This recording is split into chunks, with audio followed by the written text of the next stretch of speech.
생각이 듭니다. 우리 인생에 있어서 그 지점들이 있어요. 포인트. 어떤 지점에서 어떤 것들을 누리느냐가 그 사람의 인생 가운데 역사를 하게 되는데, 대부분은 하나님을 찾는 그 지점들이 언제냐면 굉장히 힘들고 몹시 어려울 때 하나님을 찾습니다. 대부분 그래요. 그거는 뭐 틀렸거나 잘못됐다는 건 아닙니다. 근데 문제는 그 지점을 벗어나면, 사실은 그 지점을 벗어나면 다시 찾지 않죠. 언제가 될 때? 문제가 생기지 않을 때. 그러니까 문제가 생길 때죠. 문제가 생길 때. 문제가 생기지 않으면 하나님 찾지 않아요. 이 지점들이 굉장히 많습니다. 그 신앙의 지점 포인트는 거기가 아니에요. 그 문제가 생긴 다음에 아무것도 아니라는 걸 발견할 때가 하나님을 만나는 때입니다. 문제가 생겨서 하나님을 찾잖아요. 응답이 있어요. 누구나 다 하는 거죠. 뭐 사업이 힘들고 건강이 힘들고, 거기가 아니고 어떤 지점이냐면 하나님밖에 없다는 지점. 아까 우리가 찬양했듯이, 또는 내가 아무것도 아니라는 그 지점이 있어요. 사실 그게 은혜의 시작입니다. 근데 우리 거기까지 가는 사람이 많지 않아요. 신앙생활 해도 대부분 다 어디서 멈추죠? 문제가 생겨서 기도하고 응답받고 그럼 또 잊어버리고. 그건 신앙이라고 보기가 어렵습니다. 왜냐면 그건 반복되는 하나님에 대한 갈망이 아닌 문제 해결을 찾는 방법 중에 하나거든요. 신앙은 그 지점에서 내가 아무것도 아니라는 걸 발견하고 하나님밖에 없다라는 걸 깨닫는 시간이 신앙의 시작이에요. 그게 포인트입니다. 제가 신앙을 되돌아보고 목회를 되돌아볼 때 언제였느냐? 내가 아무것도 아니라는 걸 발견했을 때. 진짜 하나님밖에 남아있는 것이 아무것도 없다라고 생각했을 때. 근데 이건 여러분 문제로 오는 상처와 아픔이 아니고 하나님을 만나는 시간 속에 아주 중요한 부분이라는 거죠. 또 하나는 이제 우리가 예수를 만나서 구원을 얻을 때는 죄인 되는 지점인데, 사실 죄인 되는 지점은 발견하기가 참 쉽지가 않습니다. 왜냐면 우리가 어렸을 때부터 자랄 때, 또 정상적인 가정에서 또는 학업을 배우면서 윤리적인 가치관을 갖고 있으면 큰 죄에 빠지기가 어렵거든요. 그러다 보니 하나님을 만나는 지점이 쉽지 않습니다. 근데 언제? 그 하나님밖에 없다는 걸 깨달을 때, 내가 아무것도 아니라는 발견. 거기서 찬양이 시작되죠. 거기서 감사와 은혜가 시작됩니다. 근데 이 지점으로 가는 사람이 많지 않아요. 뭐가 없죠? 그래서 은혜가 없는 거예요. 문제 해결은 받을 수 있어요. 뭔가 해결되는 어떤 것들을 얻을 수는 있습니다. 근데 하나님을 만나서 하나님의 전적인 역사와 은혜를 깨닫는 건 쉽지 않은 거예요. 간절히 바라기는 우리 신앙이 그런 지점들에서 하나님밖에 없고 내가 아무것도 아니라는 걸 발견하는 그런 지점 속에서 하나님의 은혜를 누리는 우리 모든 성도님들 되시기를 주님의 이름으로 축원합니다. 이게 신앙의 시작이에요. 문제 해결의 창구로 하나님을 찾는 게 아니에요. 이 이야기를 드린 이유가 오늘 본문에 나오고 있는 예루살렘 성에 대한 얘기입니다. 이 이야기를 보면 여러분, 그 성경의 기법 중에 하나죠. 표현 기법 중에 하나는 전체적인 주제를 말해주고 그 다음에 다시 반복해서 세부적인 주제를, 오늘 또 그래요. 이게 요한계시록이 반복되지만 창세기도 그렇죠. 창세기도 천지 창조한 다음에 다시 지구상의 창조를 또 세밀하게 보여줘요. 오늘 그 얘기죠. 이 요한이 사실은 21장 앞에 2절을 보면 거룩한 성 예루살렘을 봤어요. 근데 다시 9절부터 그 본 거를 구체적으로 설명하고 있다는 거죠. 그럼 앞에 본 건 뭐고 뒤에 본 건 뭐냐? 이 거룩한 성 예루살렘을 더 자세하게 보여요. 근데 여러분 여기서 중요한 지점 두 가지가 또 있어요. 그게 뭐냐? 이 성을 자세하게 보는데 두 가지가 필요한 거예요. 하나는 자 10절 성령이 나를 이끌어 가야 되는 거죠. 두 번째는 하나님의 영광이에요.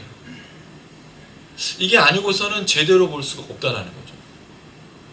그러니까 성령이 이끌림 바 되고 하나님의 영광 속에 보지 않으면 실체를 보기가 어렵다는 거예요. 이 거룩한 성 예루살렘의 실체를 깨닫기가 어렵다는 거죠. 대부분은 다 성경에 대한 이해, 말씀에 대한 이해가 어디냐면 1차적인 거예요. 그래서 많은 분들이 은혜 받았느냐 은혜 받지 않았느냐가 설교의 평가예요. 저 같은 설교는 은혜 받기가 되게 어렵죠. 힘들어. 그렇지 않나요 여러분? 대답이 없군요. 대답을 강요하고 있잖아요. 제가 막 은혜를 막 강요하고 있고. 대부분 은혜라고 생각하는 게 감동이잖아요. 어떤 느낌. 근데 그게 일치하기가 쉽지가 않죠. 왜냐하면 그걸 제공하지 않기 때문에 그래요. 솔직히 말씀드려 그거에 별로 제가 관심이 없기 때문입니다. 저의 관심사는 성경을 똑바로 가르쳐드려서 여러분이 이 말씀을 듣고 나에게 이 말씀이 무엇인가를 도출해내는 작업을 위해서 함께 이 작업을 하고 있는 거죠. 그러니까 은혜가 목적이 아닌 깨달음의 목적이 있기 때문에 좀 쉽지가 않아요. 대신에 한번 깨닫기 시작하면 물밀듯이 밀려오는 은혜가 있죠. 저는 말씀의 역사가 거기 있다고 생각합니다. 그게 오늘 요한을 성령이 이끌어서 거룩한 성 예루살렘 보이게 하는 거예요. 성령이 역사하셔야 돼요. 할렐루야. 전하는 자나 듣는 자나 성령이 역사해야 돼요. 성령 역사하지 않으면 아무것도 안 해요. 말짱 꽝입니다. 그 다음에 또 하나 이야기 나오는 하나님의 영광이에요. 거룩한 성 예루살렘이 무엇 때문에 빛이 나기 시작하느냐? 하나님의 영광이라고 말해주고 있다. 그리고 나서 이제 세세하게 치수가 어떻게 되고 거기 들어가는 보석인데, 자 여기서 여러분 우리가 한 가지 질문을 좀 드리면, 이 성을 측량했어요. 근데 대부분 성의 측량 속에서 뭐를 빼먹고 있느냐면 이 성의 측량이 전적으로 뭐와 많이 관련되냐. 17절에 보시면 성곽입니다. 성곽이 뭐죠? 월이에요. 월. 성벽. 성벽에 더 많은 걸 투자하고 있다는 거죠. 오히려 성 자체라는 부분은 그냥 금으로 되어 있어요. 성에 깔린 길도 금이에요. 근데 다른 보석이 없어요. 근데 성곽의 기초석들, 성벽에 쌓여있는 기초석들이 12가지인 거예요. 근데 우리가 이거를 잘 이해하지 못했었죠. 그 전에 성으로 된 걸로 생각했는데 성은 그냥 금덩어리예요. 길도 금덩어리예요. 그러나 두르고 있는 성벽이 12보석으로 되어 있다는 게 굉장히 중요하다는 거죠. 근데 우리가 이거를 잘 들어본 적이 없는 거예요. 오늘 저는 여기서 여러분에게 보석 종류를 말씀드리지 않을 겁니다. 보석에 관심이 일단 없는 데다가 이 보석이 뭔지 잘 모르겠어, 솔직하게. 제가 보석에 관심도 없기 때문에 보석이 사실 설명을 드리기도 어렵고, 뭐 다이아몬드라 그랬다가 뭐 이게 에메랄드 그랬다가 또 어떤 건 뭐 자수정이고, 대부분 옥과 관련돼 있어. 옥석 알죠, 여러분? 옥으로 관련된 건데 잘 모르겠어요. 그리고 사실 성경이 이 이야기를 할 때 여기에 의미를 부여하고 있지 않다라는 거예요. 그래서 우리가 이거를 주목하지는 않습니다. 근데 옛날에 이제 중세 그 교부들은 여기다 의미를 하나씩 다 부여했죠. 뭐 그 벽옥은 순결과 뭐 헌신을 상징합니다. 그런 얘기들 하는데 우리는 거기에 관심이 없어요. 왜냐면 그렇게 말하는 게 본문의 목적이 아니기 때문이죠. 자, 중요한 지점을 말씀드렸어요. 두 가지가 있어야 된다고 그랬어요. 하나는 성령과 하나님의 영광이에요. 우리가 예배도 그렇고 말씀도 그렇고 삶에서 이 두 가지가 없으면 사실 여러분 우리가 신앙생활하는데 굉장히 어렵다는 거예요. 반드시 있어야 될 두 가지, 성령과 하나님의 영광입니다. 이걸 놓치면 말짱 도루묵이에요. 그 다음에 오늘 왜 성곽의 기초석이 여기에 있는가? 그 이 성곽의 수치는 왜 이렇게 여기 나오는 성곽의 수치도 굉장히 독특합니다. 뭐가 독특하냐면 성은 12,000 스타디온이에요. 거의 2200km? 그 1스타디온이 185m 정도예요. 약. 12,000을 곱해야 되잖아요. 그러니까 킬로미터로 환산하면 약 2204km, 뭐 2200km 정도로 얘기해요. 그럼 성이 2200km면 우리 그 서울에서 부산까지가 500km거든요. 4배인 거잖아. 그게 하나의 길이, 폭도 2200. 왜 정육면체니까. 그 다음에 이렇게 정육각형인 거죠. 그렇게 해서 2200km니까 여러분 사실 이거를 쌓을 수 있는 키로수가 안 돼요. 이게 하늘을 뚫어버리는 거잖아요. 이게 당시의 로마 지역 전체를 말하는 크기다. 왜냐하면 그래야지 지금까지 여러분 창세 때부터 지금까지 구원받은 사람이 다 들어가야 되잖아요. 14만 4천 명만 들어가는 게 아니니까.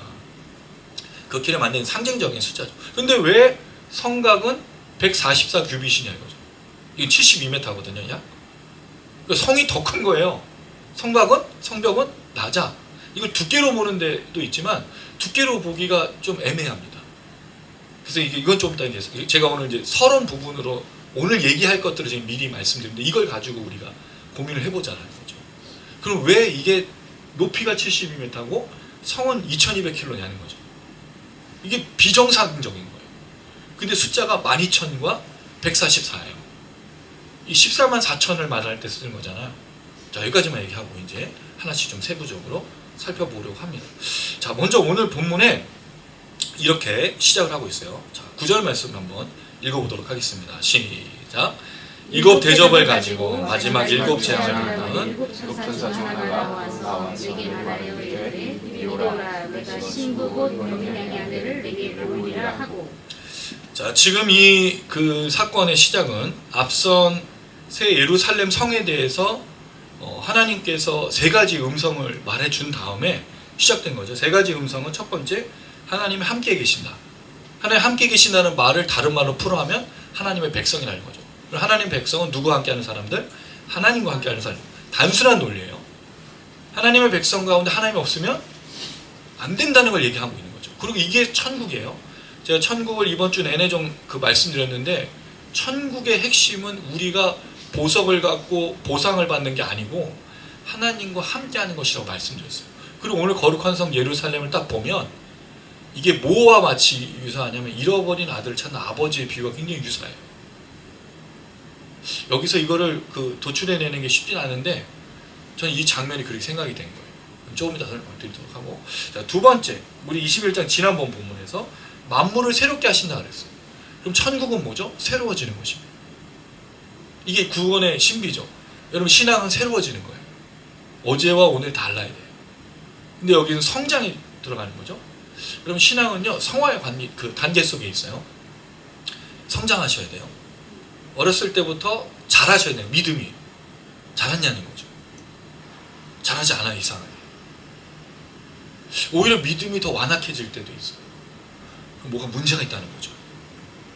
신앙은 뭐 해야 된다고요? 잘해야 됩니다. 성숙해져야 돼요.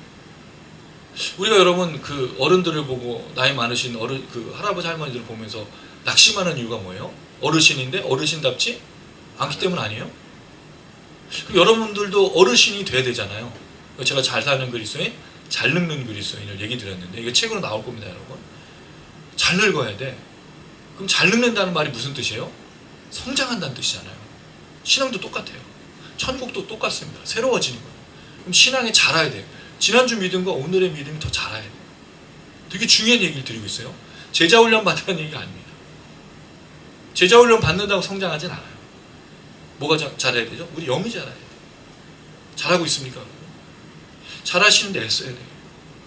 우리가 사실은 근력을 키우고, 저도 요새 살이 너무 많이 쪄서 진짜 한 5kg가 찐 것 같아요. 살이 잘 안 빠지더라고요. 이 몸이 그대로 간다는 거예요. 다 저주라고 있어, 나한테. 살 빠진다는 얘기는 한 사람도 없고 이 몸이 그대로 간다고 얘기해주고 있어. 근데 어쨌든 간에, 그죠? 할렐루야. 예, 빠진다 그랬어요, 우리 혜민 집사님이. 근력과 운동안에 스테퍼 지금 하고 있거든요. 기본적으로 5,000걸음 이상 걸으려고 해요. 건강을 위해서. 근데 그만큼 우리가 영적으로 성장하는 데 투자하고 있냐는 거죠. 이거는 질문만 드리는 거예요, 여러분. 그다음 세 번째 우리가 얘기했던 게 뭐였냐면, 만물을 새롭게 하신 다음에 생명샘을 값없이 목마른 자에게 주신다 그랬어요. 이게 누구냐면 이기는 자. 아들들에게 주는 거예요. 그리고 우리가 자녀이기 때문에 천국 가는 거죠. 그러면 하나님의 나라 천국은 하나님과 함께하는 백성들과 아들들과 딸들이 모여있는 곳이에요. 그게 바로 천국의 개념입니다. 그리고 그 천국의 개념은 오늘 다시 거룩한 성 예루살렘으로 설명하고 있어요.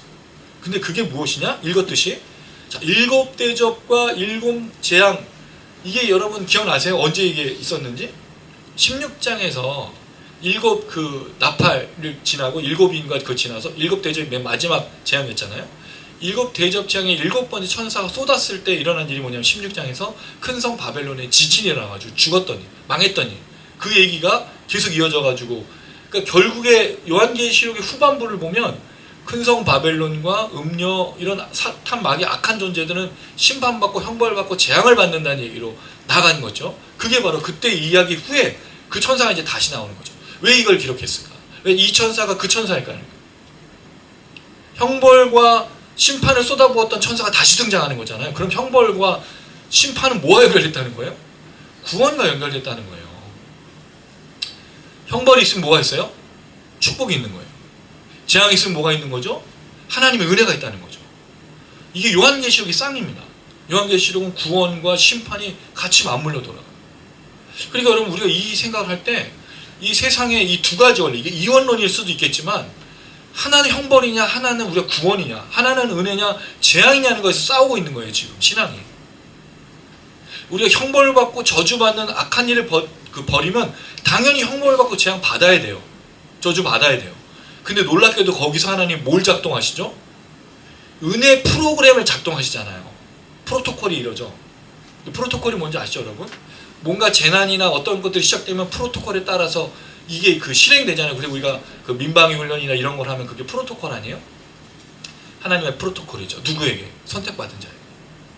근데 만약 그 기능이 없다면요, 의심하셔야 되는 거예요. 내가 어디가 문제가 있는지. 형벌과 재앙과 저주 속에서 뭔가 핍박과 박해 속에서 내게 하나님의 프로토콜이 작동하지 않고 있다면 확인하셔야 돼요. 내가 문제든지 하나님께로부터 오는 것이 문제이든지 하나님이 역사하시지 않은 게 없습니다, 여러분. 여기까지 온 게 하나님의 은혜잖아요. 그럼 뭔가 우리가 놓치고 있다는 거죠. 정확하게. 요한계시록에서 분명 구원과 축복과 저주와 형벌이 쌍으로 몰려가는데 그 모든 재앙은 누구에게 있었죠? 선택받지 않은 자들과 사탄과 마귀, 미혹하는 자에게 다 있었어요. 다 쏟아부었어. 그럴 때 이 7번째 천사가 나와서 요한에게 구원의 완성을 보여주고 있다는 거죠. 그러면 이게 멋있는 거 아니에요? 형벌과 재앙 다 끝나고 이제 하늘로부터 거룩한 성이 확 내려오는. 근데 거룩한 성이 우리가 뭐로 보면 좋겠다 그랬죠? 물질적인 성이 아니라 성도 자체다.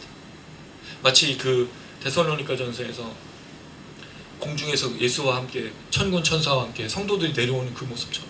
여러분 그 그림 보신 적 있죠? 그 성화 중에 예수님과 함께 천군 천사들이 하늘로부터 내려오는 그거. 쫙 이게 마지막 한 줄기 빛처럼.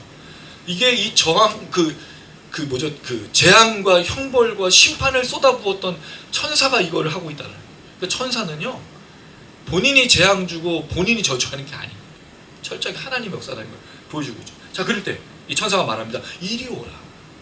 이 단어가 그때 16장에 똑같아요.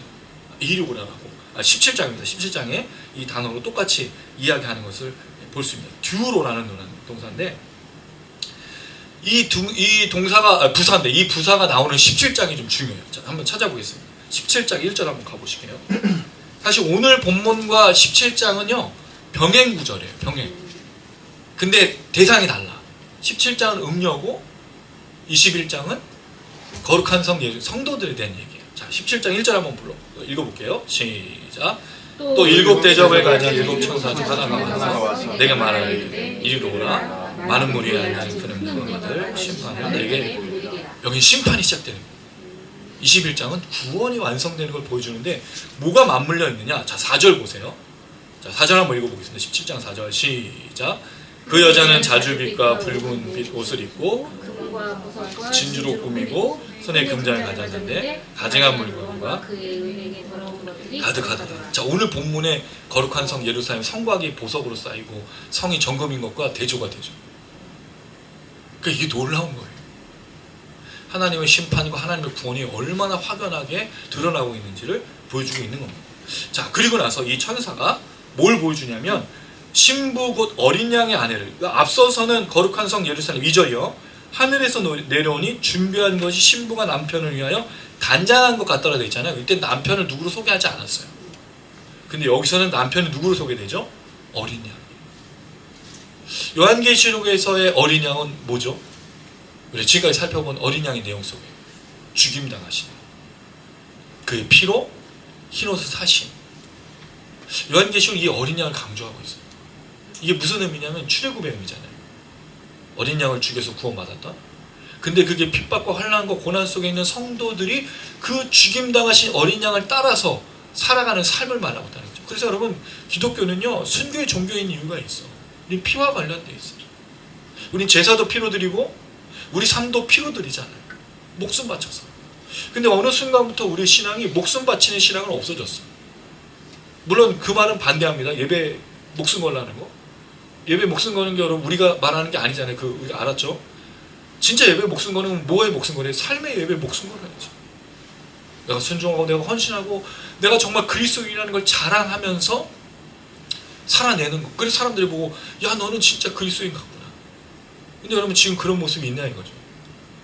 예배 목숨 걸라고 하는데 모이기에 목숨을 걸지만 삶의 예배 그리스도인은 목숨 거는 사람들이 거의 없다는 거죠. 아들됨으로 자녀됨으로 백성됨으로 살아가는 사람을 만나기가 참 쉽지 않다는 거예요. 특별히 목회자로 더 그렇습니다. 참 부끄러워. 여러분 좀 죄송해. 내가 목회자지만 참 목회자. 저도 이렇게 멘토로 따를 만한 목회자가 거의 없어요. 너무 희미해. 1000명 중에 한두 명 나올까 말까. 특별히 우리 교단도 더 그래요. 우리 보수교단, 합동교단, 또 우리 주기철 목사님부터 해서 얼마나 훌륭한 목사님들이 있었어요. 근데 지금의 믿음이 그러냐? 부끄러워. 제가 이 교단에 있지만 너무 부끄러워요. 우리가 하는 게 철저하게 정치적이고 너무 세속적이야. 목사님들이 더 세속적이야. 그래서 여러분 옛날에는 목회자를 뭐라고 불렀죠?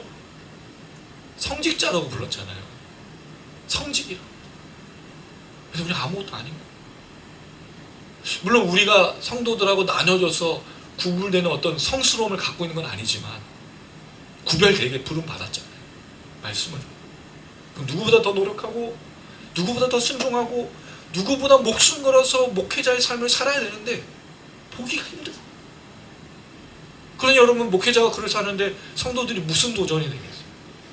성도들이 목숨을 걸고 목사님이 하지 않는데 어떻게 함께 하겠냐는 거예요. 목사님도 안 하는데 내가 왜? 목사님도 그렇지 않고 있는데 내가 뭘 하겠어? 정말 보기 어렵다는 거죠. 그러나 여러분 거룩한 성 예루살렘 성도들은 죽임당하신 어린 양을 통해서 신부된 거예요. 여기 되게 중요한 거 신부된 겁니다. 신부한 거 아니에요. 연애를 하다가 우리 이제 결혼할래? 나 신부할게 이게 아니에요. 철저하게 선택하셔서 신부 삼아 주신 겁니다. 이 죽임당하신 어린 양이 담겨져 있는 의미예요. 우리가 한 게 없어요. 이걸 철저하게 얘기해요. 오늘 이 본문에서. 그래서 오늘 이 거룩한 성 예루살렘을 다룰 때 왜 보석과 이거 할 때 상급 이야기가 자꾸 나오는지 얘기해야 된다는 거죠. 상급이 얼마나 오해된 부분인지를 얘기해야 된다는 거죠. 그건 좀 이따 또 설명드리겠습니다. 어쨌든 그렇게 해서 보여줄 것이다 라고 말합니다. 자, 10절 읽어보겠습니다. 10절 시작. 성령으로 나를 데리고 크고 높은 산으로 올라가 하나님께로부터 하늘에서 내려오는 거룩한 성 예루살렘을 보이니. 자, 여기서 보면 성령으로 나와서 인도하는 것이 등장합니다. 성령으로 인도하는 것에 대한 요한계시록에 여러 가지 내용들이 있어요. 요한계시록은 사실은 성령을 많이 다루진 않지만 두 부분의 중요한 부분을 다루고 있어요. 첫 번째는 역사의 일환으로서 성령을 다루는데 첫 번째가 계시록 1장 10절에 보시면 1장 10절 성령에 감동되어서 음성을 듣는 일이 나와요. 그럼 성령을 역사하는 게 뭐냐? 듣고 보는 거죠. 그래서 제가 설교할 때 저도 성령 충만해야 되고 듣는 여러분들도 성령 충만해. 성령이 감동된 건 느낌이 아니라 그랬어요. 성령이 철저히 우리를 지켜내시는데 말씀 속에서 들어야 될 게 들리는 거죠. 성령의 역사는 뭐냐면 볼 걸 보고 들을 걸 듣는 거예요. 이게 성령이 하시는 일이에요. 그래서 설교를 듣는데 들리고 보이잖아요. 성령이 역사하시는 겁니다. 그리고 뭐가 시작되죠? 회개와 탄식과 자책과 후회와 용서와 돌이킴. 그리고 여러분 성경을 듣고 그 자책하면서 내가 죽어야 돼 하고 끝나는 사람 없어. 성령 역사는 반드시 뭐 하죠? 다시 살 수 있는 소망으로 붙든다는 거예요. 이게 성령 역사죠. 그래서 이 계시록에 여러 군데에서 이 얘기가 나옵니다. 성령의 감동으로 되어 있는 부분. 두 번째 우리가 이 성령을 통해서 생각해 볼 수 있는 게 분별의 역사예요. 그게 뭐죠? 귀 있는 자는 성령이 교회들이 하실 말씀을 들을지어다. 7번 걸쳐서 나왔어요. 분별해요. 그럼 성령이 하신 역사는 뭐죠? 하나님의 역사 속에서 볼 걸 보고 들을 걸 듣게 하시고 그걸 분별케 하신다는 거예요. 여러분 분별하면 뭐가 시작되죠? 적용이 시작이 돼요. 성령은 우리 삶에서 끊임없이 우리를 작용시키는 분이에요. 두잉하게 하는 거예요. 움직이게. 레이지한 건 없어. 게으른 거. 성령 충만한데 멈춰 있다고요? 그건 거짓말이야. 그 감동은 받았을 수도 있어요. 우리가 이제 그 얘기 많이 하잖아요. 그 좋은 땅에 뿌린 것과 가시떨기 뭐 그 얘기 하잖아요. 좋은 땅을 제외하고 다 똑같은 땅이야. 열매 맺지 않으면 다 구원받지 않은 땅이라고요. 맞잖아요, 여러분. 농부가 좋은 땅과 나쁜 땅을 뭐로 구분해요? 열매로 구분하지 않아요? 얘는 열매가 좀 잘하다 말았으니까 너 좀 살려둘까? 이런 사람이 어딨어요? 다 뒤집어 엎어가지고 이건 갈아 없애버려야지. 뭐가 문제인지. 좋은 땅, 열매 맺는 땅 아니면 아무것도 아닌 거예요. 그럼 성령 충만하면 뭐가 있죠? 반드시 열매가 있어요. 할렐루야. 열매 없으면 뭐 해야 되죠? 점검해야지. 여러분이 완전하지가 않아요. 저도 이렇게 말씀드리지만 제가 완전하겠어요? 끊임없이 저를 돌아보는 거죠. 그래서 저는 이제 공대 출신 아니에요. 제가 옛날에 공대 출신에서 금속공학과 할 때 맨날 현미경인 거예요. 저는 재료공학인데 재료, 금속 재료. 그걸 현미경으로 이제 세분화 보면 금속이 움직여, 살아 움직여요. 너무 신기해요. 처음에 그냥 있어요. 움직이지 않지. 근데 열을 가면 그때부터 움직이는 거죠. 이게 마치 우리랑 비슷하지 않아요? 우리도 성령이 가해준 불을 가하면 움직이잖아요. 그러니까 이걸로 분별하고 이걸로 깨닫는 거예요. 그게 되게 중요하다는 거죠. 이게 바로 성령의 역사라는 거예요. 이 두 가지. 성령으로 요한을 끌고 가는 겁니다. 요한이 스스로 보기 어려워. 요한이 크고 높은 산을 올라갈 수가 없습니다. 하나님이 전적으로 그걸 끌고 올라가서 성령으로 이 역사를 보이신 거죠. 저는 정말 간절히 바라기는 여러분이 성령 충만하셔야 되는 걸 간절히 바랍니다. 성령 충만하지 않고서는요 능력이 없어. 그러니까 이제 콜라나 이런 거 그만 마시고, 콜라 이런 거 그만 마시고, 영양 뭐 이런 거 그만. 아니, 물론 건강해서 먹지만 성령을 마시십시오. 성령의 생수로 채워주십시오. 그렇지 않으니까 우리 답답한 거예요. 숨을 못 쉬는 거야. 그렇지 않아요? 여러분 영적으로 막 답답하지 않으세요? 건강의 문제가 아닌 거예요. 숨을 못 쉬고 있어 내가. 막 누가 목을 조르는 것 같이 답답해. 잠도 잘 안 와. 불면증 있잖아요 여러분. 불면증? 영이 답답한 거예요 여러분. 그게 내가 성령 충만하지 않은데 어떻게 숨을 쉬어요? 근데 이게 오래되었다면 나중에 숨을 쉬고 있는지 아닌지도 모를 정도가 되는 거죠. 언제가 우리가 여러분 호흡하고 있는 게 느끼냐면 내가 정말 민감할 때입니다. 성령이. 그렇죠. 그걸 깨닫는 게 사실 충만한 거잖아요. 내가 숨 막히는 거 있는지 영이 호흡하고 있는지 모르고 있으면 그건 여러분 사실 성령 충만한 게 아니에요. 성령으로. 너무 놀라운 건 요한계시록의 성령이 요한을 계속 이끌어서 하나님의 역사를 보여주고 있다는 거죠. 하나님의 역사를 보려면 성령 충만해야 돼요. 안 보이죠. 우리 삶에서 보이지 않아요. 근데 이게 왜 그러냐면 미혹영이 있기 때문인 거예요. 미혹영은 자꾸 가려요. 성령의 역사를 자꾸 방해한다는 거죠.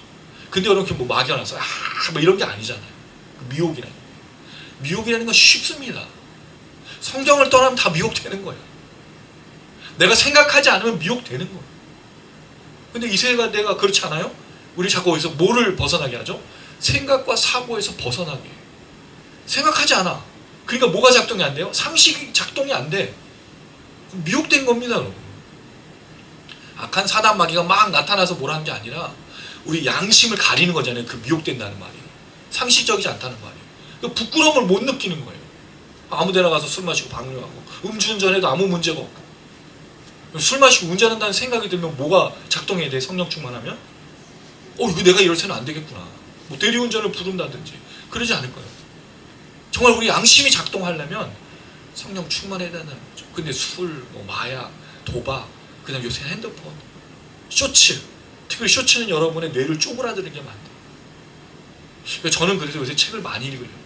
그래서 이거 사가서 지금 패드 사가지고 책 많이 읽고 있어요. 영어 공부도 다시 시작했어요. 하루밖에 안 했지만. 그래서 작심삼일은 아닙니다. 여러분 계속 하고 있어요. 400페이지 중에 그래서 100페이지는 읽었어. 원서인데 읽고 있어요. 잘했죠? 어이가 없습니까? 어쨌든 성령. 자꾸 이걸 강조하는 거예요. 성령이 아니고선 볼 수가 없어요. 이걸 자꾸 제가 먼저 강조하는 이유가 있어요. 뒤에 보석 얘기, 이 얘기가 중요한 게 아니기 때문에 그래요. 요한은 그걸 말해주고 싶은 게 아니에요. 하늘로부터 내려온 성령의 역사를, 이 하나님의 역사를 성령이 아니고서 못 보니까 자꾸 성령 얘기하는 거예요. 성령 어떤 분이죠? 예수께서 가르치도록 보혜사로 붙들어 주신 거네, 우리에게. 예수님 얼마나 철저하신 분이에요. 세크레터리, 비서를 두신 거예요, 우리에게. 누가? 성령이. 현우야. 근데 어느 순간 현우야라는 음성도 안 들리고 생각도 안 떠올라. 그럼 문제가 있는 거 아니에요. 그래서 성령을 강조하는 거예요. 자, 그 다음에 11절입니다. 11절 읽어봅니다. 시작. 하나님의 영광에 있어 그 상에 비치 지극히 귀한 보석 같고 벽과 수정같이 많더라. 우리의 그 시선이 왜 자꾸 보석으로 가는지 모르겠어요. 요새 금값이 한 돈에 60만 원? 뭐 장난 아니더라고요 지금 금값이. 또 언제 떨어질지 모르겠지만 그 우리 눈엔 금, 보석 이런 게. 근데 여러분 그건 표현이잖아요. 보석 같고지. 보석 같은 거예요. 보석이 아니야. 그 다음에 수정같이 막더라. 막다라는 얘기가 중요한 거지. 정결하다, 깨끗하다는 뜻이. 뒤에 또 나와요. 금이 정금의 특징이 뭐죠? 순결한 금이기 때문에, 순수한 금이기 때문에 마치 유리 거울처럼 보는 것처럼 순수한 혼합물이 없으면 그렇거든요. 그 얘기를 하는 거예요. 근데 우리 어디 꽂혀있죠? 골드에 꽂혀있죠. 금을 찾았어. 성경에 금이 그렇게 많더라. 오해하면. 보석이 그렇게 많더라. 그 얘기가 아니잖아요. 근데 여러분 여기 설명을 보세요. 성, 예루살렘 성. 거기 성이 내려오는데 빛이 있어요. 근데 보석처럼 밝게 빛나요. 그리고 맑아. 그 이유가 뭐죠? 하나님의 영광이 있기 때문에. 이 얘기를 하는 거예요. 성령이 이 거룩한 성으로 올라가서 크고 높은 산은 아마 시온산, 그 우리가 봤던 그 14장에 14만 4천명 어린 양과 함께 서 있던 14만 4천 서 있던 그 시온산. 구원의 산을 말할 때 크고 높다라는 걸 자꾸 쓰거든요. 그 크고 높다라는 표현은 상징적인 표현인데 하나님의 구원을 말할 때 쓰는, 영광을 말할 때 쓰는 건데 거기를 데려가는 거예요. 그가 본 게 뭐냐는 거죠. 성을 본 게 아니에요. 하나님의 영광인 거죠. 여러분 이게 왜 중요하냐? 21장에 성전이 없어져요. 그 해와 달과 빛들이 별로 필요하지 않아요. 왜? 22절 한번 읽어볼까요? 21장 22절 23절 21장 22절 23절 같이 읽습니다. 시작. 성 안에서 내가 성전을 보지 못하였으니 이는 주 하나님이고 전능하시니와 및 어린 양이 그 성전이심이라. 그 성은 해나 달의 비침이 쓸데없으니 이는 하나님의 영광이 비치고 어린 양이 그 등불이 되심이라. 결국 하나님의 영광 때문에 이 성이 빛나는 거예요. 이게 핵심이에요. 여러분 생각해 보세요. 우리가 금을 치장했어. 저 오늘 이게 넥타이가 구찌입니다. 와. 누가 선물해 준 건데 구찌인지 모르고 있었어. 그리고 완전히 구찌인 거예요. 홍콩에서 아마 선물로 받았던 것 같아요. 구찌. 근데 이거 말해주지 않으면 이게 구찌인지 아니고 아무도 모르겠을 거 아니에요? 근데 구찌를 딱 하니까 갑자기 사람이 다 달라 보이죠? 그래요? 그렇죠 뭐 제가. 이것 때문에 제가 높아지는 게 아니잖아요. 금을 뭐 목걸이를 하고 그 빛이 어디서부터 오죠? 그리스도인들에게? 하나님 영광. 생각해 보세요. 금과 목걸이와 막 이걸 치장했어. 근데 그 사람의 삶이 하나님의 영광을 어둡게 한다면 그게 어떻게 보이세요? 너무 추잡해 보이지 않아요? 너무 더러워 보이지 않으세요? 그 악한 입, 악한 말, 더럽고 추악한 걸 버리고 있는데 그리스도인하고 치장하는 것이 무슨 소용이 있냐는 거예요. 오직 이 거룩한 성 새 예루살렘 이 성도가 빛나는 이유는 뭐냐? 하나님 영광 때문인 거죠. 반사체예요. 발광체가 아닙니다. 하나님 영광이 그를 비추어서, 그러니까 막다란 뜻, 순결한 뜻이 뭐예요? 빛을 비추게 맑은 거지. 본인이 자체가 아니에요. 이 얘기를 하고 있는 거예요. 근데 여러분 이걸 보면서 그 생각이 들은 거예요. 이리 와 요한아, 내가 지금 보여줄게 할 때 마치 욥을 자랑했던 하나님 기억나시죠? 사탄아 봐라, 이 욥을 한번 보렴. 이가 같은 의인이 없다. 그래가지고 욥의 고난이 시작됐죠. 그렇잖아요. 여러분. 자랑하다가 나중에 하나님께서 다시 그를 갑절로 축복해 주시겠지만 욥은 자신이 빛나는 존재라는 걸 고통을 통해서 증명해냈어요. 신앙은 그렇습니다. 우리가 진정한 믿음이라는 것, 진정한 믿음을 갖고 있다는 건 반드시 증명해내야 돼요. 뭐로? 거기 연단이 오는 거예요. 여러분 이거 보신 적 있지 않으세요? 미국에서 유명하게 성공한 사람들, CEO들의 특징, 나온 그림이 있는데 집들이 다 나와요. 대부분 다 게러지, 창고잖아요. 거기서 시작했어요. 그 사람들 다 빛나기 시작했지. 뭐로부터? 처음부터 삐까번쩍한 게 아니었다는 거죠. 역경과 고난이 그를 빛나게 만든 건 다듬은 겁니다. 신앙은 그런 거예요. 그래서 여러분 만약에 핍박이 오고 고난이 오고 이거 나 못할 것 같은데, 너 이거 안 될 것 같은데, 그럼 성장이 없다는 거죠. 독수리들이 떨어뜨리잖아요. 절벽에서. 뭐 하라고? 날으라고. 날개가 있으면 날아야 될 거 아니에요. 근데 그렇게 해서 날지 못하면 죽이잖아요. 독수리의 의미가 없는 거예요. 근데 여러분 우리는 평생에 어떻게 천국까지 가려고 하냐면 아무 걱정과 아무 문제 없고 아무 질병도 없고 아무 사고도 아니고 아무것도 없이 그냥 보존해서 이렇게 마치 유리에 들어가 있어. 그대로 천국에 이렇게 인수인계하는 것으로 생각하는 거예요. 그런 신앙은 없어요. 사단이 속이는 거지. 우리 신앙은 어떻죠? 어린 양이신 예수께서 죽임당하고 고난당하고 모질게 당하고 수치와 모욕을 당했는데 우리가 어떻게 그걸 벗어날 수 있어요? 그렇지 않아요, 여러분? 아버지의 길이 내 길이잖아요. This is the way. 이게 만달로리안의 그 사람들의 말이에요. This is the way. 이게 우리의 길입니다.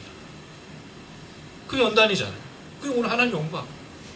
그리고 하나님의 영광을 품고 있는 사람들은 어떤 길이든 걸어가요. 왜? 시편 23편에 뭐라고 얘기하죠?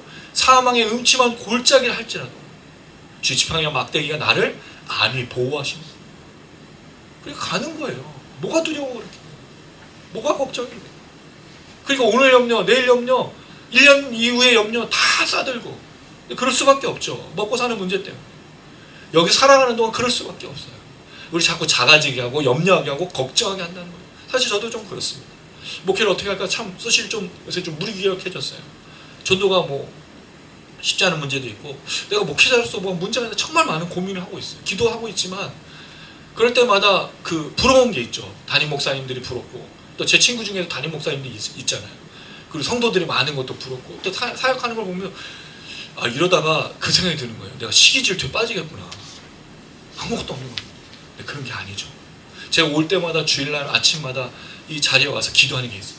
교회를 주시고 성도를 주시고 사역을 주셔서 감사합니다. 이게 시작인 거죠. 그게 시작이잖아요. 하나님의 영광. 이게 거룩한 성 예루살렘을 보는 요한에게 중요한 거예요. 두 가지. 성령과 하나님의 영광. 이걸 놓치면 안 돼요. 이게 시작입니다. 이게 예배입니다. 이게 신앙입니다. 이것 없이 우리가 아무리 그 다음에 정금기를 보고 정금을 보고 보석을 본다 한들 무슨 소용이 있겠어요. 성령으로 봐야지. 하나님의 영광으로 비춰진 그 성을 보아야지. 그렇게 해서 신부가 내려오는 그 성도들이 내려오는 것을 보아야지. 이게 여러분 핵심이지 않겠습니까? 그리고 나서 이제 그 내용을 자세하게 설명을 하는데 자 12절부터 좀 읽어봅니다. 12절에 이제 성곽과 12문을 이야기하고 있는 내용이 나오는데요. 14절까지 같이 한번 읽어보겠습니다. 12절에서 14절 읽습니다. 시작. 크고 높은 성곽이 있고 12문이 있는데 문에 12천사가 있고 그 문들이의 이름을 썼으니 이스라엘 자손 12지파의 이름들이라. 동쪽의 셈은 북쪽의 셈은 남쪽의 셈은 서쪽의 셈은 얘는 12기초석이 있고 그 위에는 어린 양의 12사도의 12이름이 있더라. 여러분 이걸 좀 보면서 문의 그 자세한 설명을 중심으로 두고 그 12절과 14절이 대칭으로 되어 있어요. 그 성곽에 12문이 있다고 되어 있죠. 성이 아닙니다. 성에 문이 있는 게 아니에요. 벽에 문이 있는 거예요. 벽에 문이. 성벽에 문이 있는데 12문이 있는데 12천사가 있고 이름에 12지파 이름이 있죠. 자, 근데 성벽에는 또 뭐가 있어요? 기초석, 터가 있어요. 기초석이라는 말은 모든 건축물에서 제일 중요한 거잖아요. 그 기초석에는 뭐가 있어요? 어린 양이 12사도의 이름이 있어요. 이게 핵심인 거죠. 그럼 이 성은 뭘 말하고 있느냐? 어린 양의 12사도와 하나님의 부르심을 받은 구원받은 12민족, 지파가 있다는 거예요. 그러니까 구원받은 백성들이 성곽과 성벽을 이루고 있다는 것을 설명하고 있다. 구원받은 사람들이라는 걸 설명하고 있다는 거죠. 그거 높다라는 건 아까도 말씀드렸지만 하나님의 영광을 말할 때 쓰는 표현이다. 12문이 있고 그 다음에 여기 12천사. 자, 여기 지금 질문이 있어요. 문에 천사가 있다는 말은 무슨 뜻일까요? 문에 천사가 있다는 말. 여러분 어떻게 느껴지세요? 문에 천사가 있다는 말?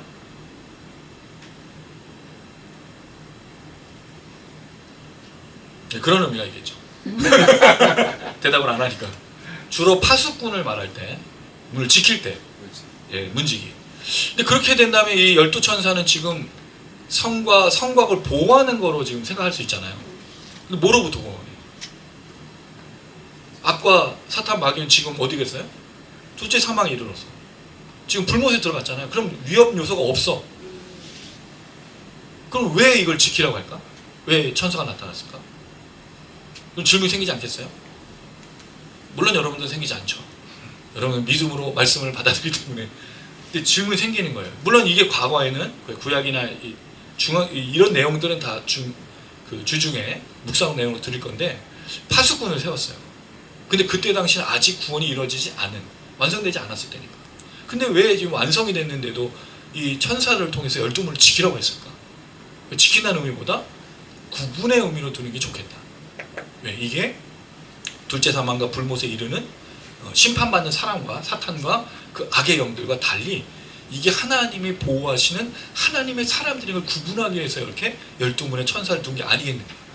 12문의 사람이나 지파를 세우지 않았다는 게 중요해요. 이 역할이 뭐냐면 12문에 있는 이 사람들은 이 천사들은 그 어떻게 보면 구원받은 백성들의 위치가 달라진 거죠. 그 전에는 내 생물이 하나님 보좌에서 그 찬양도 하고 또 외치기도 했는데, 지금은 사람이 하는 게 아니라 문을 지키는 건 천사고, 사람들은 그 자체로 나타나고 있는 게 구분하기 위해서 그리 둔 건 아니겠는가, 그런 생각이 듭니다. 결국 뭐가 되냐면, 사람들이 이제는 하나님과 함께 백성과 아들 되었기 때문에 천사들이 지키는 것으로 바뀐 거예요. 그전에는 천사가 더 영적인 존재, 더 고귀한 존재처럼 여겨졌지만 이제는 그것이 바뀐 것으로 보여진다는 거죠. 자, 그리고 나서 동쪽의 셈은, 북쪽의 셈은, 남쪽의 셈은, 서쪽의 셈이에요. 자, 여기에서 여러분 이걸 한번 상상해 보세요. 순서가 어떻게 됐죠? 동쪽이에요. 그 다음 순서가 북쪽이에요. 그 다음 순서가 남쪽. 그 다음 순서가, 이거 시계 방향도 아니고 시계 반대 방향도 아니에요. 이렇게 해서 이렇게 됐어. 그러니까 이런 사실 구조는 거의 없어요. 성경에서 이렇게 표현하는 구조는 거의 없습니다. 대부분 다 어떻게 하죠? 동쪽, 북쪽, 서쪽, 남쪽이든, 동쪽, 남쪽, 서쪽, 북쪽이든 이렇게 이제 표현을 하는데, 이렇게 설명하고 있는 내용이 있어요. 없는 건 아닙니다. 성전에 관련돼서 이 내용을 표현하고 있는 게 있습니다. 그게 이제 에스겔서의 말씀인데, 에스겔 42장 15절에서 19절을 보면 찾진 않겠습니다. 여기가 순서가 그렇게 되어 있어요. 동쪽, 그 다음에 북쪽, 남쪽, 서쪽이야. 근데 이거는 성전이지 성이 아니에요. 천막과 성막을 얘기할 때는 이 순서대로 안 하는데, 성전을 말할 때 이걸 한번 보면, 지금 이 거룩한 성 예루살렘이 마치 성전처럼 여겨지는 건 아니겠는가. 성전이 없어졌잖아요.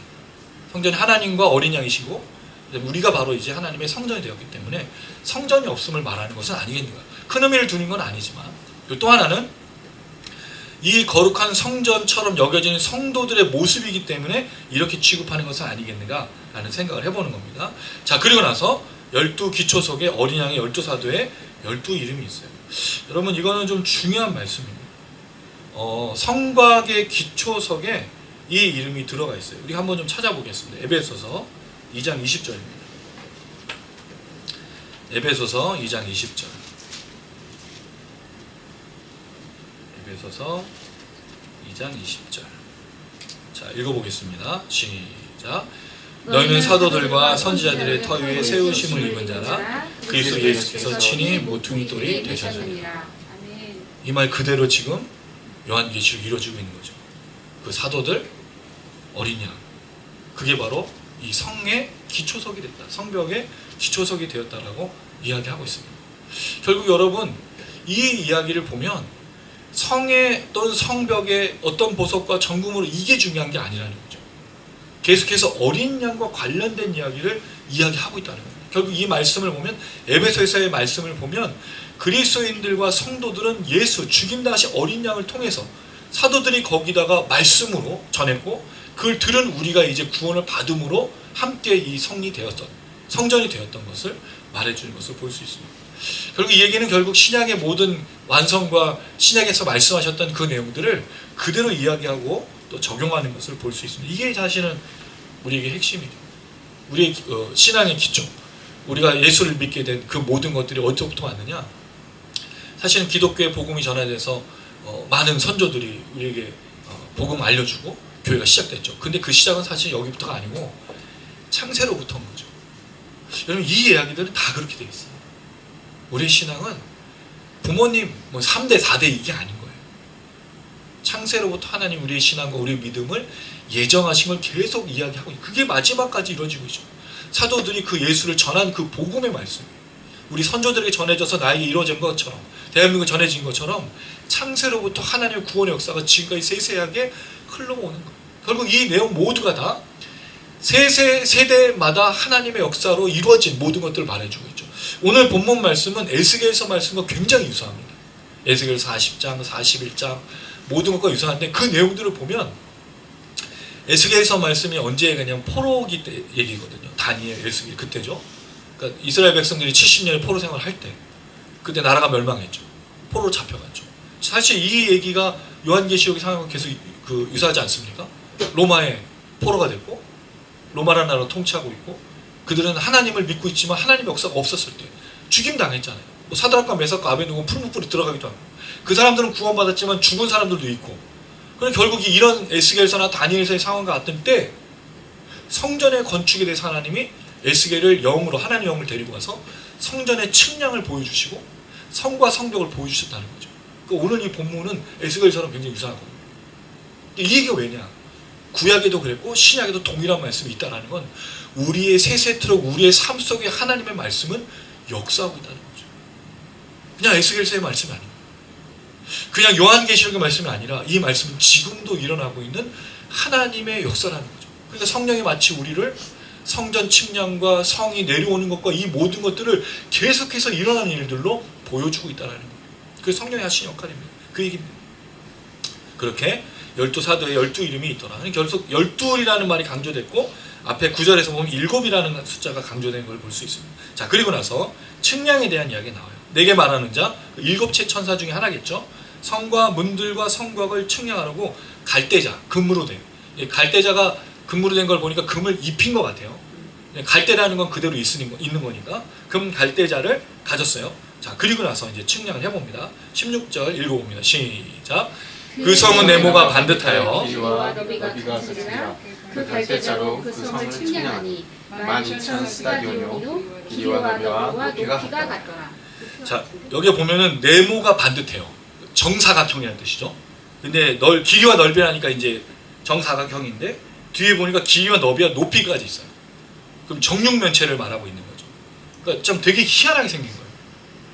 이게 원래 성이라는 걸 지을 때는 그 높이가 높든지 뭐 폭이 넓든지 둘 중에 하나잖아요. 근데 이거는 정육면체예요. 그러니까 사람이 사는 것을 설명하는 건 아니죠. 뭐를 얘기해 주는 걸까요? 완전함을 얘기해 주는 거죠. 완전한 성, 완전한 것. 그 어떤 것도 한치의 오차도 없는 그런 성이라는 걸 말해주고 있는데 성을 측량해 봤더니 12,000 스타디온이 아까 말씀드렸던 2200km 높이도 2200 넓이도 2200 그 다음에 이 전체 둘레로 하면 사실은 더 넓죠. 그렇게 돼 있는 거예요.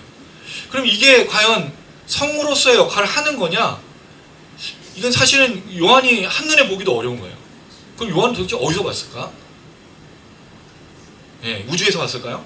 그 정도는 봐야지 이게 지금 크고 높은 산이 어딘지 모르겠어요. 그러니까 이게 되게 멀리서 마치 위성에서 보는 정도의 사실은 돼야 이게 눈에 들어올 거 아니에요. 그럼 굉장히 높은 산이겠죠. 그리고 이게 높이가 2200km면 사실은 지구상 2200km가 어떻게 된 거예요? 히말라야가 몇 킬로죠? 8000m잖아요. 8000m인가 그렇잖아요. 12,000? 2200km라니까요, 여러분. 있을 수가 없는 높이인 거예요. 지구상 뚫고 가서. 그러니까 우주에서 본 거지. 크고 높은 산은 우주였다. 그 당시에 벌써 비행기 타서 우주선 타고 있었던 거죠. 아무튼 그렇게 생긴 모습이에요. 근데 12,000 스타디온에 주목해야 된다. 12,000이라는 말은 우리가 잘 아는 7장에 나온 거죠. 이스라엘 12지파 12,000명씩 12지파 14만 4천 명. 그때 여기서 12,000을 써요. 자, 그 다음에 이제 성곽을 측량합니다. 17절 시작. 그 성곽을 측량함에 144 규빗이니 사람의 측량 곧 천사의 측량이에요. 성곽을 측량했어요. 이번 성벽을 측량했어요. 성벽은 144. 근데 이게 지금 좀 아까 말씀드렸지만 뭐가 문제냐면 이게 높이냐 두께냐라는 그런 문제가 나옵니다. 성벽이 말할 때 이게 높이냐 두께냐면 왜냐면 144 규빗이면요 72m야. 그럼 이게 두께로 작용하는 건지 넓이로 작용하는 건지 그렇죠 높이죠 작용하는지 문제가 생깁니다. 말씀 한번 좀 찾아볼게요. 에스겔서입니다. 에스겔서 40장 5절. 에스겔서 40장 5절.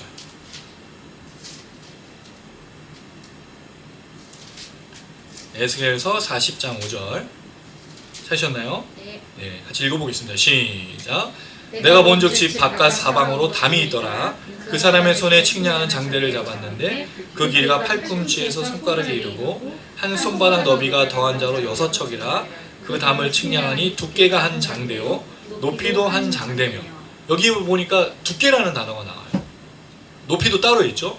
그래서 이게 두께를 말하는 거는 72m 두께에 2200km의 높이와 넓이를 가지고 있는 그런 성이 되는 거예요. 근데 두께를 말하기에는 뭔가 좀 맞지 않는 게 보이는 게 높이로 보면 어떻게 했냐는 거죠. 그럼 높이로 볼 때 144규빗을 12 곱하기 12가 144잖아요. 그럼 이게 또 완전수잖아 다. 그 이스라엘 12지파와 12사도를 말하는 것을 포함했을 때 높이를 그렇게 뒀다는 말은 72m의 높이, 2200km의 높이를 갖고 있는 성과 비교해 봤을 때 이 성의 높이를, 이 성벽의 높이를 뭐로 볼 수 있느냐? 세 발에 핀 거예요. 보이지가 않아 이 높이가. 그럴 때 뭐를 연상할 수 있어요, 여러분? 이 성에 들어가는 것이 쉽다는 걸까요? 어렵다는 걸까요? 높이가 낮으니까. 이 생각이 드는 거죠.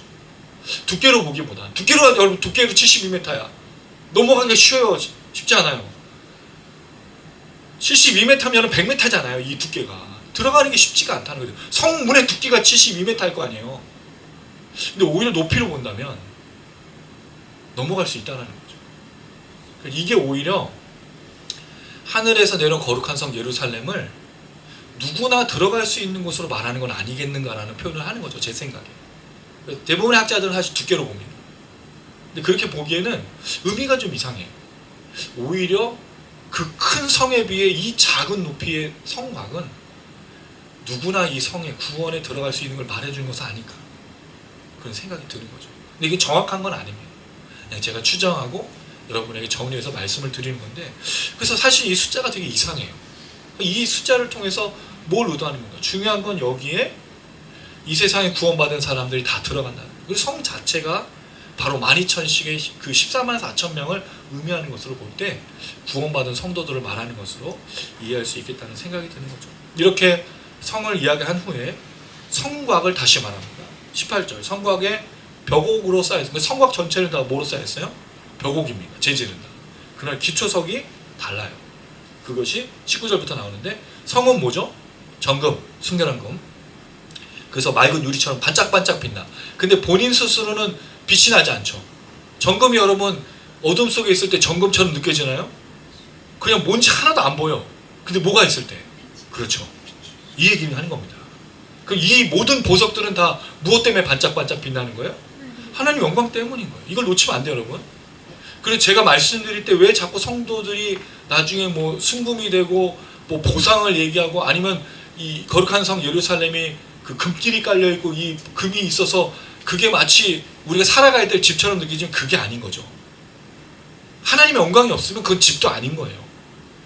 흙집이나 무슨 차이가 있어요, 여러분? 빛이 없으면. 정금이 오히려 더 위험하지 않아요? 빛이 없으면 흙집이 훨씬 더 살기 좋지. 덜 다치잖아요. 정금은 한번 붙여보고 넘어지면 뇌진탕 걸려 죽는다고. 물론 그런 얘기는 아닌데, 이 얘기의 핵심이 그게 아니라는 거죠. 영광이 없으면 빛나지 않아요, 거룩한 성 예루살렘. 이 얘기를 자꾸 하는 거예요. 자, 그럴 때 성의 기초석, 각색 보석으로, 각색이라는 모든 보석입니다. 첫째 기초석, 이게 12문이 있으니까 문마다 그 기초석들이 있지 않았을까 라는 좀 생각이 들어요. 그때 벽옥, 둘째는 남보석, 옥수, 녹보석, 홍만호, 홍보석, 황옥, 노곡, 담황옥, 비치옥, 청옥, 자수정. 여러분 옥으로 된 게 되게 많죠. 거의 다 옥수도 옥이니까. 지금 자수정 빼놓고는 다 옥의 재질로 된 거, 색깔만 좀 달리하는 그런 보석들이라는 걸 알 수 있어요. 이게 별로 중요하지 않다. 이거로 여러분 뭐 여기 헌신과 뭐 순결과 이거 아니라고 말씀드렸어요. 이거에 대해서 그냥 넘어가시면 돼요. 중요한 건 요한계시록에만 나오는 단어들이 굉장히 많다는 거죠. 두 가지 빼고는 다 요한계시록에 처음 나와요. 그럼 여러분 이게 희귀한 단어들이잖아. 그럼 이 의미를 살리기 위해서 희귀한 단어를 썼을까? 그렇지 않아 보입니다.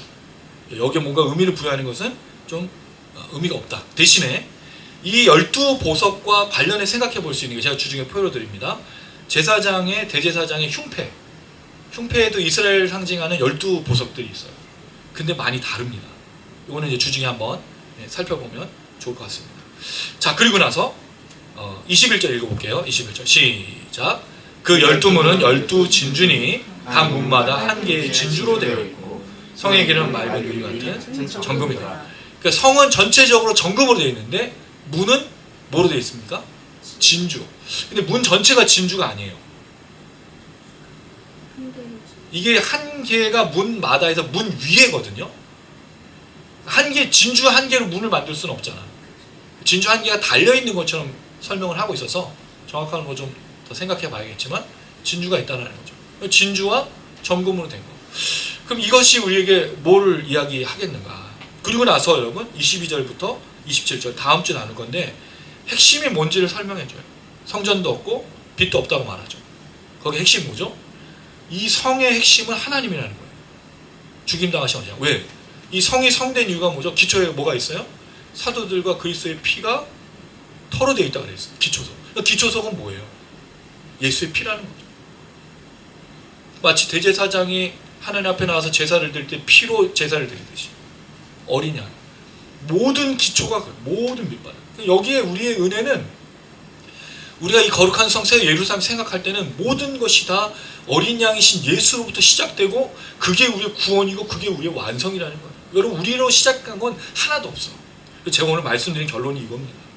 오늘 말씀을 종합해 보면 거룩한 성세 예루살렘이 내려와요.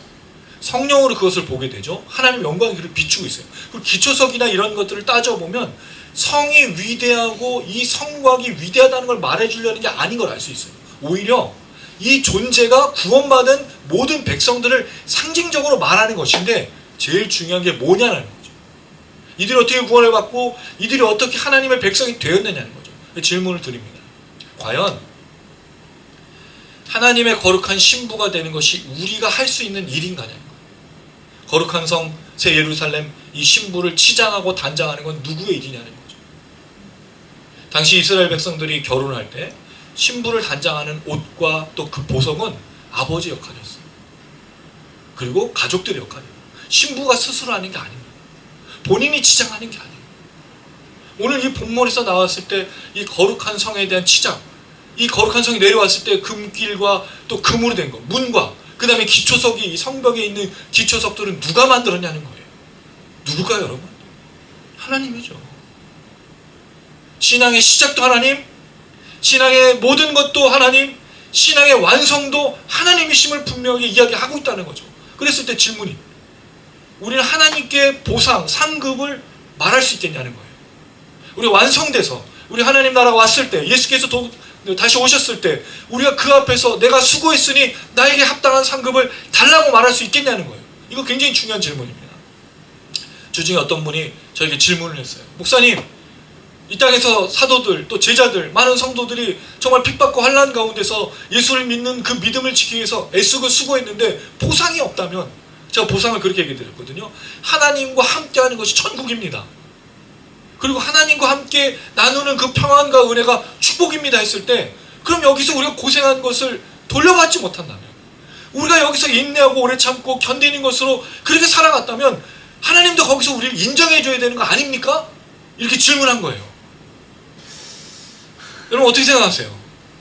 우리 여기서 수고했는데, 내가 예수 때문에 참았는데, 내가 고통받았는데, 내가 여기서 가난했는데, 내가 예수가 추구하는 삶을 살다 보니 This is the way, 그의 길을 따라서 갔는데 하나님 나에게 뭔가 만족을 주고 뭔가 좀 채워주고 그렇게 위로해 주는 거 아니냐? 이런 질문을 하신 거예요.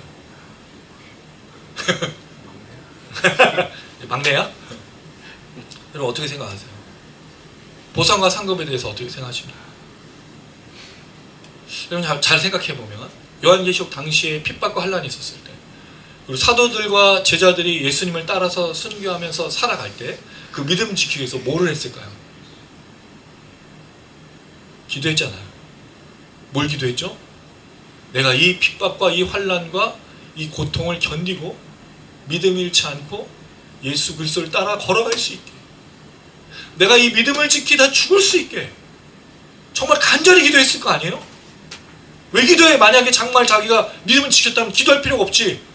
내가 이겨내고 내가 예수 따라가니까 난 기도할 필요 없이 내가 당당하게 당하겠습니다. 안 그랬다고요. 도울림을 바랬다고요.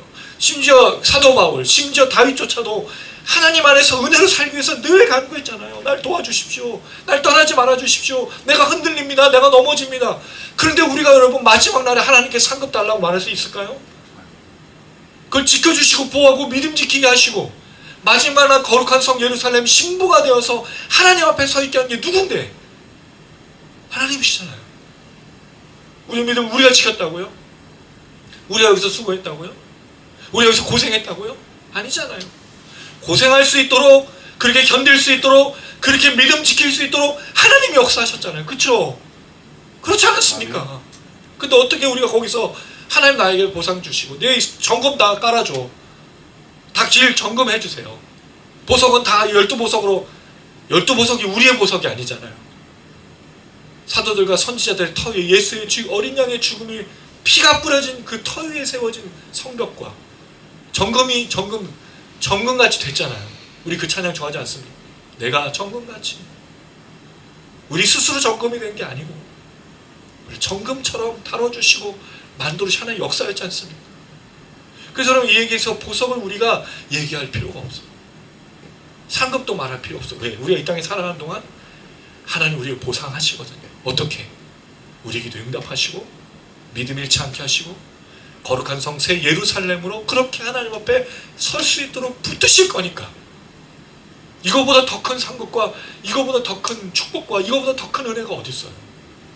우리 믿음을 지키는 게 우리의 것이 아님을, 우리가 믿음을 지킬 수 없음을 늘 깨닫고 있을 때 잘했다 착하고 충성된 종아, 우리가 착하고 충성된 종이 아니잖아요.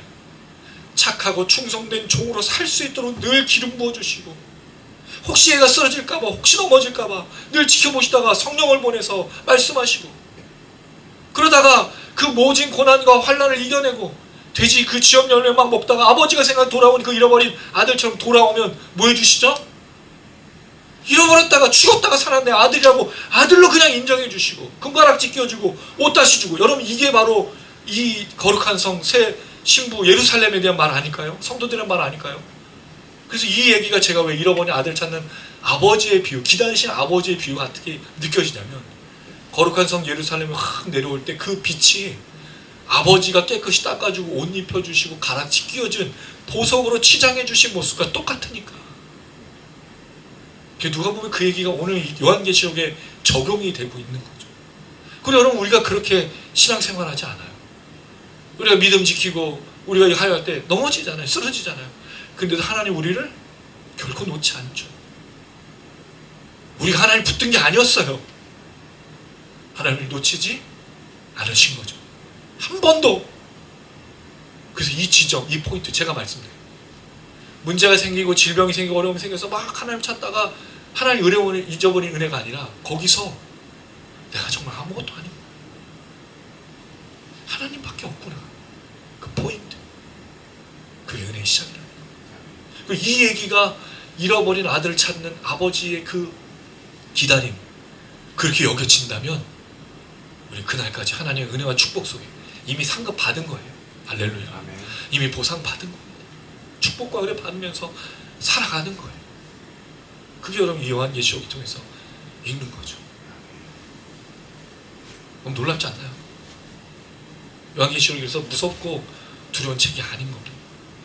상급과 보상에 대한 얘기도 아니고 우리가 살 곳이 정금이 깔려있고 이게 아니고 우리에게 그 기초석으로 어린 양의 피를 깔아주셔서 그 위에서 살게 하시고 구원받게 하셔서 나중에 하나님 우리를 그렇게 영접해 주시는 그 순간, 그렇게 우리가 죽었다고 눈을 떴는데 정말 아무것도 아닌 삶이었는데 우리 아들로 인정해 주시고 백성 삼아 주신 그 은혜, 그렇게 눈 떠서 하나님과 함께 부활하여 생명책 이름이 기록되고 들어가 영원토록 사는 것, 이게 바로 신앙이고 이게 구원이고 이게 축복이라는 거죠. 그래서 어떻게 얘기하면 이 보상에 대한 이야기 또는 축복에 대한 이야기를 이렇게 얘기해버리면 또 실질적으로 물질적으로 눈에 잡히는 게 없기 때문에 흔들립니다.